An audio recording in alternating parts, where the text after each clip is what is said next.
പയർ കൃഷിയിലെ ഫസ്റ്റത്തെ വിളവെടുത്തേക്കുവാണ്.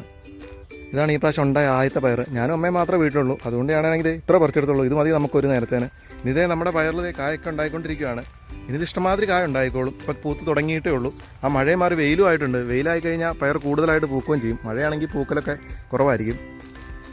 അപ്പം നമ്മുടെ വീട്ടിലിങ്ങനെ ഒരു പച്ചക്കറി തോട്ടം ഉണ്ടെങ്കിൽ നമുക്ക് ആവശ്യാനുസരണം ഇഷ്ടമുള്ളപ്പോൾ നമുക്ക് പച്ചക്കറി കുറച്ച് ഫ്രഷ് ആയിട്ടുള്ള പച്ചക്കറി വെച്ച് നമുക്ക് കറി ഉണ്ടാക്കി കഴിക്കാൻ പറ്റും. അപ്പോൾ എല്ലാവരും വീട്ടിൽ ഇതൊക്കെ ചെയ്യുക. അപ്പം വീഡിയോ ഇഷ്ടപ്പെട്ട് കഴിഞ്ഞാൽ ചാനൽ സബ്സ്ക്രൈബ് ചെയ്യാൻ മറക്കല്ലേ.